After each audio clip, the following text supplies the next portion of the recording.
La méditation du jour a pour titre « Dieu est notre Dieu pour toujours ». Voilà le Dieu qui est notre Dieu éternellement et à perpétuité. Il sera notre guide jusqu'à la mort. Psaume 48, le verset 15.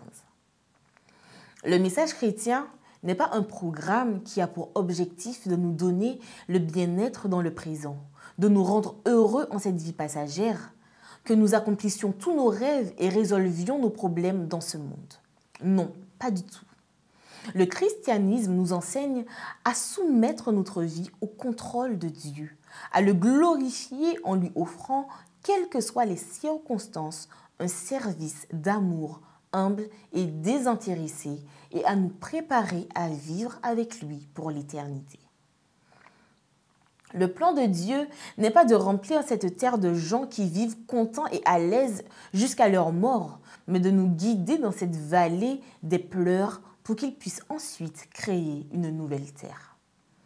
Alors oui, il la remplira d'êtres transformés et totalement comblés en sa présence. Ce que Dieu veut pour nous dans le présent, c'est que nous soyons des personnes qui s'engagent avec lui pour toujours, de notre vivant sur cette terre parce qu'il s'est engagé avec nous pour l'éternité. Cette perspective est importante pour comprendre la manière dont il œuvre dans notre vie. La personne dont la vision se limite à son existence en ce monde peut être frustrée. Aussi, est-il vraiment crucial de faire attention au texte d'aujourd'hui? Notre Dieu n'est ni un Dieu à courte portée, ni un Dieu que nous devons chercher si la seule chose qui nous préoccupe est aujourd'hui et le jour suivant. Il est Dieu à perpétuité et il continuera à nous guider au-delà de la mort, c'est-à-dire après cette vie. Son plan pour nous est plus vaste que ce dont nous pouvons même rêver.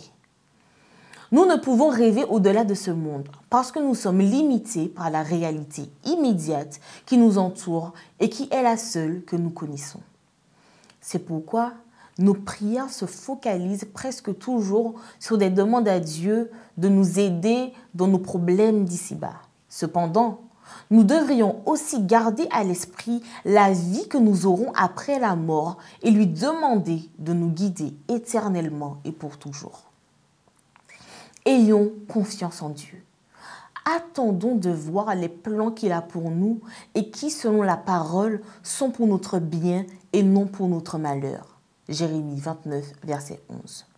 Nous préparons ce que nul homme n'a jamais vu ni entendu, ce à quoi nul homme n'a jamais pensé.